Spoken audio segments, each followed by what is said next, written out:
The garage was a tomb of forgotten things, its air thick with dust and the sharp tang of motor oil. I was only there to find Lily's old bike helmet, a task I'd put off for weeks, my sneakers scuffing the cracked concrete floor. My fingers brushed a cardboard box tucked behind Mark's toolbox, hidden beneath a faded tarp, its edges softened by time. Curiosity, sharp and unyielding, pulled me to it. I dragged it out, expecting old receipts or car manuals, the clutter of our 12-year marriage. Instead, I found a stack of yellowed letters tied with twine, Polaroids curling at the edges, and a child's drawing scrawled with "Daddy" in wobbly red crayon. My breath caught, heart stuttering as I lifted the top photo. A woman I didn't know smiled at my husband, Mark, her arm around a boy with his hazel eyes, the same eyes I saw every day in our daughter, Lily. My hands trembled as I sifted through the evidence, love notes in looping script, snapshots of birthday candles, beach trips, a life I'd never been told about. A card signed "Love, Ethan." A second family. 12 years, a daughter we both adored, and now this, a betrayal so raw it felt like a knife twisting in my chest. The front door slammed, Mark's voice cutting through the haze. "Clara, you home?" Carefree, oblivious, like it was just another Tuesday. I gripped the photo, crumpling it in my fist, my pulse pounding like a war drum. I wasn't ready, but there was no turning back. I stormed into the kitchen, the photo and a letter clutched like weapons, my footsteps echoing with purpose. Mark was loosening his tie, his smile warm until he saw my face, then it fell like a curtain dropped mid-scene. "Clara, what's wrong?" His voice was cautious, eyes flicking to my trembling hands, the crumpled photo betraying my discovery. I slapped it onto the counter, the woman and boy staring up like ghosts from a life I didn't know. "Who is she, Mark? And this kid calling you daddy?" His face drained of color, mouth opening, no sound escaping, like a man caught stealing. He reached for the photo, but I shoved his hand away, my voice sharp as broken glass. "Don't. Explain. Now." He stammered. "It's not what you think," his voice thin, cracking under my glare. "Not what I think." I laughed, bitter and jagged, the sound slicing through the quiet kitchen, cutting the hum of the refrigerator. "You've got another family stashed away, and I'm supposed to just swallow that?" His eyes darted to the letter, then back to me, desperation creeping into his gaze like a shadow. "Clara, please. Let me explain." I crossed my arms, nails biting into my palms to keep from shaking, the pain grounding me. "You've got 5 minutes before I take Lily and walk out that door." Mark collapsed into a chair, rubbing his face like he could erase the moment, the truth, the years of lies. "Her name was Emily," he said, voice barely a whisper, heavy with something like shame. "Was." I snapped, my anger a live wire sparking between us, ready to ignite. He nodded, eyes distant, lost in a memory I wasn't part of, a life he'd locked away from me. "She died 8 years ago. The boy, Ethan, he's my son." The words hit like a punch, stealing my breath, my knees buckling slightly. I gripped the counter, the cold granite anchoring me as the room spun, the world I'd known fracturing. "Your son," I repeated, voice trembling with rage and betrayal, each syllable a wound. "And you never thought to tell me?" He looked up, eyes glistening, but I wasn't ready for his tears, not when my own pain was so raw, so all-consuming. "It was before you, Clara. I was young, reckless. Emily and it wasn't serious. When she got pregnant, she didn't want me involved. I sent money, visited a few times, but she cut me off when he was 3. Said she didn't need me." I searched his face for lies, the face I'd trusted for over a decade, the one that laughed with Lily over pancakes, the one I'd woken up to every morning. "Then why keep the letters? The photos? Why hide them?" He hesitated, jaw tightening, a flicker of guilt crossing his features. "She sent them to my old address. I didn't know what to do with them, so I kept them." I scoffed, voice rising. "Sharp enough to cut. You kept them hidden, Mark. There's a difference." The air crackled with tension, the silence between us heavy with unspoken accusations, thick enough to choke on. I wanted to scream, to throw something, to shatter the illusion of our perfect life. But Lily's laughter floated in from the living room, where she was sprawled on the couch, cartoons flickering, her ponytail bouncing as she giggled at the screen. Our 9-year-old, oblivious to the bomb that had just detonated in her mother's world. "So, what else are you hiding?" I asked, voice low, dangerous, each word a challenge, a dare to lie again. Mark shook his head, hands spread in a gesture of surrender. "Nothing, Clara. I swear." But his eyes wouldn't meet mine, and that flicker of avoidance planted a seed of doubt that grew like wildfire, its roots burrowing deep into my heart, twisting around every memory we'd shared. The next few days were a haze of silence and suspicion, each moment stretching like a taut wire ready to snap. I moved through our routine like a ghost, packing Lily's lunch with her favorite peanut butter sandwiches, cutting the crusts just the way she liked, dropping her at school with a forced smile, nodding when she asked why Mommy was so quiet. But inside, I was unraveling, threads of trust pulling apart one by one. Was Mark lying? Was there more? Every time he reached for me, his hand brushing my arm, I flinched, his touch a reminder of the stranger he'd become. At night, I lay awake, staring at the ceiling, the shadows dancing like ghosts, replaying his words, the image of that boy, Ethan, so like Lily in the curve of his smile, the shape of his eyes. I needed answers, not excuses, not half-truths whispered in a kitchen lit by harsh fluorescent light. So, I started digging, my desperation outweighing my guilt, my need for truth afire that wouldn't be extinguished. One of the letters had an old email address scrawled in faded ink, barely legible against the yellowed paper. On a whim, I sent a message to an Emily Carter, expecting nothing but a bounced email, a dead end in a maze of lies. To my shock, I got a reply the next morning, not from Emily, but from her sister Rachel. "Emily's gone," she wrote, her words clipped but heavy with grief, like stones dropped into still water. "But I can meet you. Ethan deserves to know his father's new family." My heart stopped, the words searing into me. New family? Did she think Mark was still involved, still playing husband and father to another life? The idea burned, a fresh wound tearing open, raw and bleeding. I agreed to meet Rachel at a diner 2 towns over, a greasy spoon with flickering fluorescent lights, cracked vinyl booths, and the faint smell of burnt coffee clinging to the air. She was late 30s, with tired eyes shadowed by sleepless nights, her smile guarded as she stirred her coffee, the spoon clinking against the mug like a metronome. "Emily never told me much about Mark," she said, her voice soft but wary, her fingers tightening around the handle, knuckles whitening. But she kept those letters because she hoped one day Ethan would know him.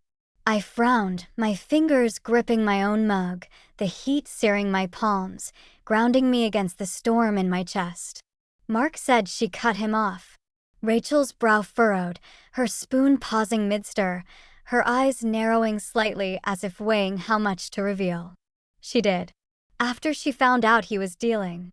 My breath caught, the world tilting on its axis, the diner's hum fading to a dull roar in my ears.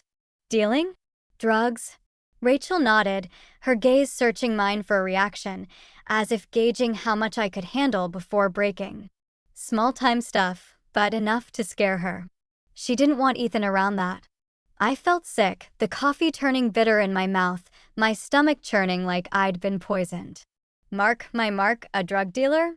He told me he'd been a mechanic before we met, scraping by in a run-down apartment, fixing cars to pay the bills. Was it all a lie? Every late-night story he'd told me, every quiet moment we'd shared, now felt tainted, like a photograph with a crack running through it. I drove home in a daze, the diner's neon sign fading in my rearview mirror. The road blurring as my mind raced with questions I didn't want answered. The man I'd built a life with, the father of my daughter, had a past I didn't recognize, a shadow life that threatened to eclipse our own. When I walked into the house, Mark was in the kitchen, chopping vegetables for dinner, the picture of domestic normalcy, carrots diced neatly, the radio playing softly, a love song that now felt like a mockery. The sight infuriated me, his calm routine a slap in the face of my turmoil. "You are a drug dealer?" I spat, my voice cutting through the quiet like a blade, sharp and unyielding. He froze, the knife hovering over a carrot, his shoulders stiffening as if braced for impact. For a moment, he didn't move, didn't breathe, the silence deafening. Then he set the knife down, his movements slow, deliberate, as if buying time to construct another lie. "It was a long time ago, Clara," he said, not turning around, his voice heavy with something like shame, but not enough to satisfy me. "I was desperate, in debt. I got out before I met you. I swear." His voice broke, a crack in his armor, but I was too angry for his regret, too raw, too betrayed. "You lied about everything," I said, tears burning my eyes, my hands clenched into fists at my sides, nails digging into my palms. "Who are you?" He turned, his face raw with guilt, his hazel eyes pleading, glistening in the dim light of the kitchen. "I was protecting you," he whispered, his voice barely audible, trembling with something I couldn't name. "Protecting me?" I laughed, incredulous, the sound harsh in the stillness, like glass shattering on tile. "By hiding a son? A past that could come back to haunt us."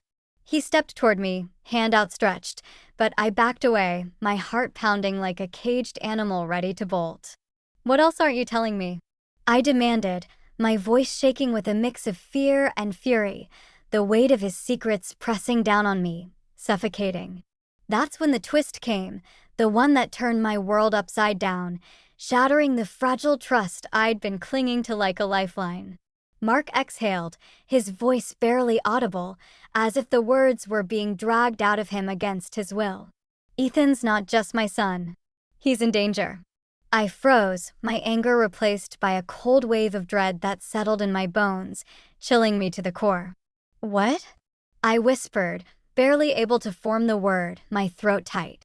He ran a hand through his hair, his eyes wild with something I hadn't seen before, fear, raw and unfiltered, the kind that makes a man look smaller, broken. "Emily got mixed up with some bad people after we split. Debt collectors, tied to my old life. They've been looking for me, and now they know about Ethan. Rachel called me last week. They're threatening him to get to me." My heart raced, 1,000 questions colliding in my mind, each one sharper than the last, cutting deeper. "Why didn't you tell me?" I shouted, my voice echoing in the kitchen, the walls closing in, the air thick with betrayal and fear. "Because I didn't want you or Lily in their crosshairs," he shot back, his voice cracking with desperation, his hands trembling as he gripped the counter, knuckles white. I stared at him, the man I thought I knew, now a stranger with a dangerous past, his secrets unraveling like a frayed rope, threatening to pull us all under. "So what now?"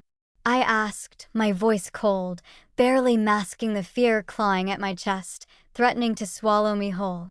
He swallowed hard, his hands shaking, his eyes haunted, like a man staring into an abyss. "I have to fix this. Alone." His words echoed in my head, a promise I didn't trust, a vow that felt like another lie. I couldn't just sit there, waiting for his past to destroy us. The next morning, I found a clue in the letters, a name, Tony, with a phone number scrawled in smudged ink.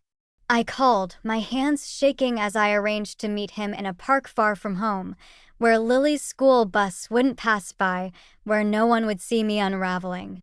The autumn leaves crunched underfoot, the air sharp with cold as I approached. Tony was grizzled, his cigarette smoke curling in the breeze, his cough rough, his eyes wary as he leaned against a bench, his jacket worn at the elbows. Emily was in over her head, he said, exhaling a cloud of smoke that hung in the crisp air like a warning. Owed money to some guy named Vince. Real piece of work. He's still out there, and he doesn't forget debts. My stomach twisted, a knot of dread tightening, my breath catching in my throat. "And Mark?" I asked, voice barely steady. Tony shrugged, flicking ash, his eyes narrowing as he sized me up. He was small fry, but Vince never liked loose ends. "If he's sniffing around your husband, it's bad news." I left the park, fear gnawing at my bones, Vince's name a shadow cast over our lives, a threat I couldn't ignore, couldn't outrun. Mark was slipping away, a ghost in our own home. He left early, came home late, took calls in the garage, his voice low, guarded, shutting me out. I started checking his phone when he showered, hating myself for it, the guilt a bitter taste in my mouth, but my desperation for answers was stronger, a fire burning through my shame. Most messages were from Rachel, updates about Ethan's foster home, his quiet days at school, his small victories and fears. But one text stopped me cold, my heart lurching. "Vince knows where you are. Pay up or Ethan's next." Dated 2 days ago, glowing on the screen like a warning flare. Mark hadn't told me. He was shutting me out again, choosing to carry this alone rather than trust me, his wife, his partner. The betrayal cut deeper than the letters, deeper than the photos, a fresh wound bleeding into my anger, my fear for a boy I'd never met. I couldn't sit still, couldn't let this fester like an open wound. I called Rachel, my voice tight, fingers gripping the phone like a lifeline. "What's going on with Ethan? Mark's not telling me anything." She hesitated, her breath shaky over the line, a tremor of fear in her voice that mirrored my own. "He's trying to protect you, Clara. But it's bad. Vince's people found Ethan's foster home." My blood ran cold, my heart pounding so hard I thought it might break through my ribs. "Found it? When?" I asked, voice sharp, desperate. "Yesterday," she said, her voice breaking, words tumbling out like she was unraveling too. "Mark's meeting them tonight to pay them off." My vision narrowed, fury and panic colliding. He hadn't said a word, hadn't trusted me with the truth. "Where?" I demanded, my voice cutting through the static of the call. She paused, her hesitation a warning, then gave me an address, a warehouse on the edge of town, a place that screamed trouble, all rusted metal and shadows. "Clara, don't go," she pleaded, her voice thick with fear, almost a sob. But I was already grabbing my keys, my hands trembling with resolve, my anger and fear a tangled knot driving me forward. Mark thought he could handle this alone, but I was done being kept in the dark, done being the wife who waited while her world burned. The drive to the warehouse felt endless, the city lights blurring past as my mind raced with a torrent of what-ifs and worst-case scenarios. What if I was too late? What if Mark got hurt, or worse? What if this shadow from his past swallowed us all? I thought of Lily, asleep at her friend's house, safe for now but needing her parents, needing the family we'd built. I thought of Ethan, a boy I'd never met, his life hanging in the balance because of choices Mark made long before we met, choices he'd hidden from me. The warehouse loomed in the darkness, its rusted walls lit by a single flickering street lamp, the shadows stretching like fingers across the cracked pavement. I parked a block away, my hands shaking as I slipped inside through a side door, the hinges creaking ominously, the sound swallowed by the cavernous space. The air was thick with the smell of oil and metal, my footsteps muffled but deafening in my ears, each one a heartbeat.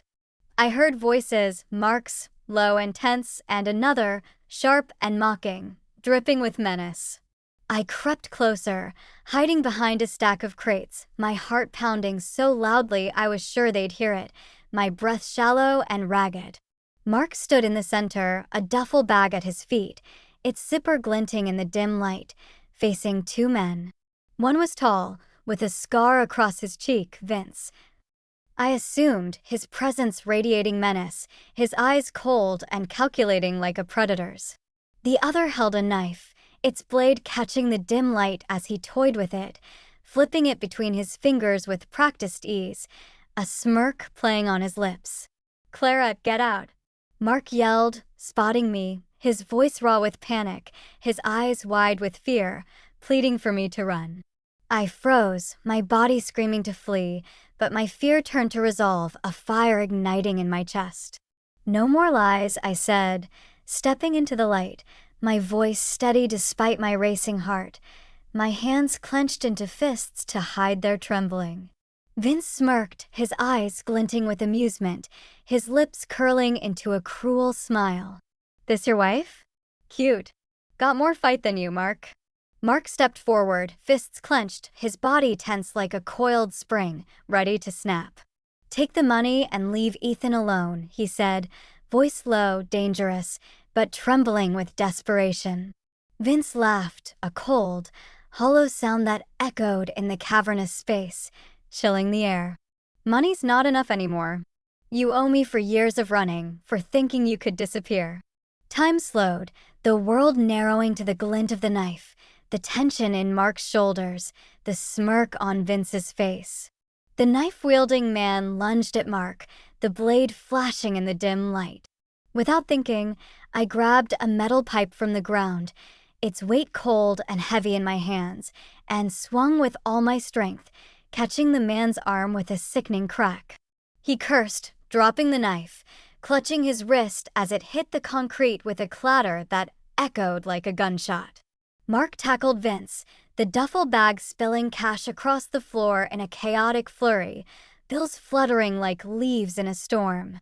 I fumbled for my phone, my hands shaking as I dialed 911, my voice trembling as I gave the address, the words tumbling out in a rush. "Hurry," I whispered, my eyes locked on the struggle, Mark grappling with Vince, their grunts and curses filling the air. The police arrived minutes later, their sirens cutting through the night like a lifeline, red and blue lights flashing through the warehouse's grimy windows. Vince and his partner were cuffed, their faces twisted with rage as they were dragged away, the scattered cash seized as evidence. Mark and I stood there, breathless, staring at each other as the lights painted his bruised face, a cut above his eye trickling blood, his breath ragged. "Why'd you come?" Mark asked, his voice raw, his hands still trembling from the fight, his eyes searching mine for answers I wasn't sure I had. "Because Lily needs her dad," I said, my throat tight with emotion, tears burning my eyes as I fought to keep my voice steady. "And because I'm not done fighting for us." "But this," I gestured to the warehouse, the spilled cash, the chaos, "this ends now. No more secrets." He nodded, tears mixing with the blood on his cheek, his eyes holding mine with a vulnerability I hadn't seen in years. "I swear," he said, his voice breaking, a promise I wanted to believe, but wasn't sure I could. The weeks that followed were a slow, painful rebuild, each day a step toward something new, something fragile, like rebuilding a house after a fire. We met Ethan, a shy 10-year-old with Mark's eyes and a quiet strength that broke my heart, his small frame hunched as if carrying the weight of his own past. Rachel agreed to let him visit us, starting with short weekends, tentative steps toward connection, her own grief palpable in her clipped words and tired eyes. Lily was curious, calling him her new friend, and I watched them play in the backyard, their laughter a fragile hope, a melody against the discord of the past month. Mark came clean about everything, his dealing days, the debts, the fear that had kept him silent, each confession a brick laid in the foundation of a new trust, raw and untested. It wasn't easy. I made him sleep on the couch for a month, the distance between us a physical reminder of the emotional chasm we needed to bridge. We started counseling, peeling back layers of trust we'd both taken for granted, our sessions filled with raw honesty, tears, and moments of silence that spoke louder than words. The therapist's office became a safe haven, a place to unravel the knots of betrayal and fear, to rebuild something stronger, if we could. But the past wasn't done with us, its shadow lingering like a storm on the horizon, waiting to break. A month later, a letter arrived, no return address, just a single sentence scrawled in black ink. "You think it's over, but I don't forget." My stomach dropped, the words a cold fist around my heart, a reminder that Vince was in jail, but his network wasn't, its tendrils reaching out from behind bars. I showed Mark, expecting him to shut down, to retreat into the silence that had nearly destroyed us. But he took my hand, his grip firm, his eyes steady, a spark of resolve I hadn't seen before. "We'll face it together," he said, his voice resolute, a promise that felt like a lifeline. We hired a lawyer, tightened security, installed cameras around the house, their red lights blinking in the night like sentinels. We moved Ethan to a new foster home closer to us, where Rachel could still visit, her relief palpable when we met to discuss his safety, her hands trembling as she hugged me, a silent thank you. I started a journal, writing to Lily and Ethan, pouring out my fears and hopes for them, a way to process the chaos and hold on to the future, each word a step toward healing, a tether to the family we were becoming. The threat didn't end with the letter. One evening, as I picked Lily up from school, I noticed a black sedan idling across the street, its tinted windows hiding whoever was inside. My heart raced, the hairs on my neck standing up. I hurried Lily into the car, my eyes locked on the sedan as it pulled away, slow and deliberate, like a predator stalking prey. I didn't tell Mark right away, not wanting to scare him, but that night, I showed him the footage from our new security cameras, a grainy image of the same sedan parked near our house, just out of the street lamp's glow. "Vince's people," Mark said, his voice low, his face pale. "They're watching." We reported it to the police, but they could do little without evidence, their words hollow against the fear gnawing at me. I started checking the locks twice, keeping Lily close, my eyes scanning every shadow. Ethan's visits became more frequent, his small smiles a reminder of why we were fighting, why I couldn't walk away. One afternoon, Rachel called, her voice shaking. "Someone left a note at Ethan's new foster home. Same handwriting as yours." My blood ran cold. "What did it say?" I asked, gripping the phone. "You can't hide him forever," she whispered. I felt the world tilt, fear and resolve colliding. I told Mark, and for the first time, we sat down together, not as a fractured couple, but as partners facing a common enemy. We contacted our lawyer, who pushed for a restraining order against Vince's known associates, and we enrolled Ethan in a new school under a different name, every step a fight to keep him safe. The process was grueling, paperwork and meetings stretching late into the night, but it gave me purpose, a way to channel my fear into action. Counseling continued, and Mark opened up more, his confessions raw and unfiltered. He told me about his days with Vince, the desperation that drove him to deal, the shame that kept him silent. "I thought if I buried it, it wouldn't touch you or Lily," he said, his voice breaking. I was wrong. I nodded, my own tears falling. "You were. But we're here now." It wasn't forgiveness, not yet, but it was a start, a fragile bridge we were building together. One night, as I tucked Lily in, her room aglow with the soft light of her star-shaped nightlight, she looked up at me, her eyes wide with the innocence only a child can hold. "Is Daddy a hero now?" she asked, her voice small, her fingers clutching her stuffed bunny, its ears worn from years of love. I smiled, brushing her hair back, my heart aching with the weight of it all, the love and the pain intertwined like threads in a tapestry. "He's trying to be," I said, my voice soft, steady, a promise to her and to myself. "And so am I." We'd faced the truth, fought for our family, and come out stronger, scarred but unbroken. Some secrets break you. Others forge you into something unbreakable, a strength born from the ashes of betrayal, a fire that burns brighter for it. I looked at Lily, then thought of Ethan, and knew I'd fight for them both, no matter what shadows came next.